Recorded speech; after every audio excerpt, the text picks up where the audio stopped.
Requested video lang ito ng ating kamaster ito. Yan. Turo daw tayo ng basic na plucking. So nagtuturo lang ako base sa alam ko, sarili kong research at experience. Na sa inyo na yan kung susundin nyo to, hindi.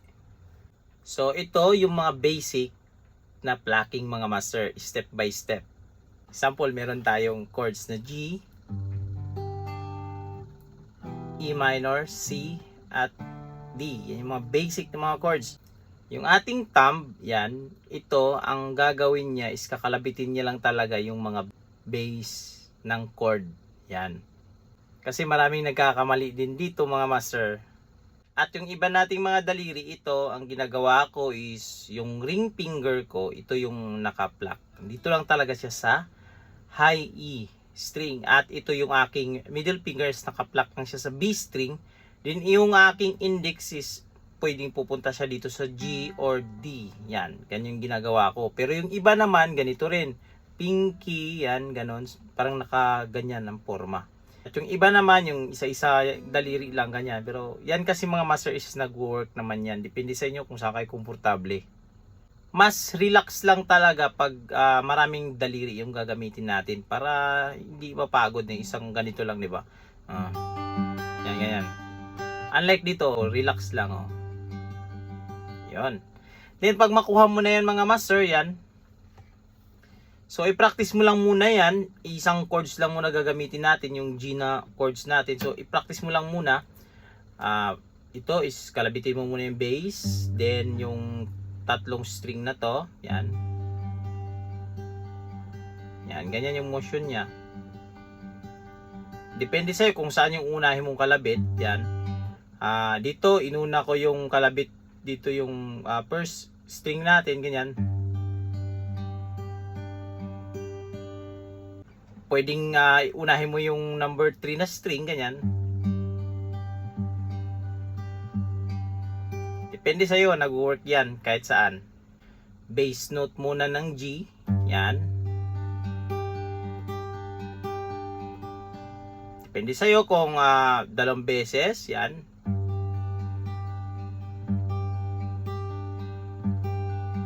Yan, ganon. Depende sa'yo. Ayan.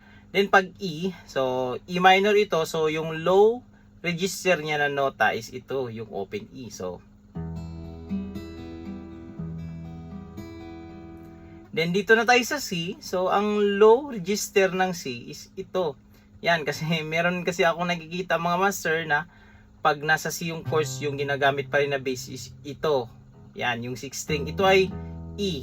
So, hindi na masyado na emphasize yung tunog na ito yung C. Yan. Kasi ito yung C, third fret sa ating ring finger, yan.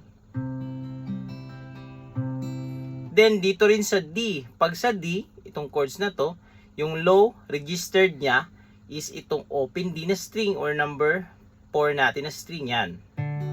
Yan, ito dapat yung kalabitin natin. Hindi yung A, yan. Hindi rin yung E, yan. So, iba po yan. Kakaroon na yan ng over, yan. Kumbaga, parang ito, D, over A, yan na yan, oh. D yung chord, pero meron tayong bass na A. Parang ganito rin yung C. Tapos kalabitin natin tong low E na to, yan. So, C over E. Yan yung may mga nakalagay na over.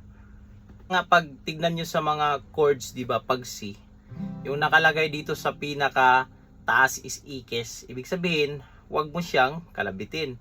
Ganon din sa D, di ba? Sa D, yung dalawang ito is ikes.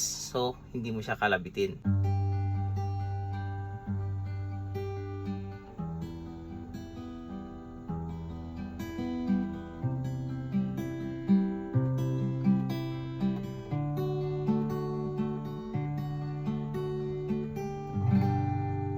Yan, nagwo-work kahit anong chord progression.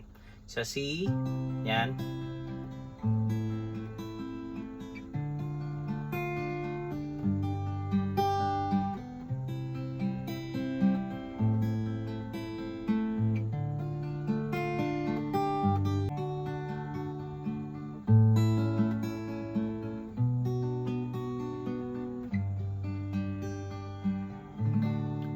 Yan yung basic na plucking. So, hanggang dito lang sa video natin na ito mga master. So, itong kalimutan share sa mga kaibigan nyo na gusto ring mag-plucking yan. So, hanggang dito lang. This is Smart Music. God bless you all. Peace out.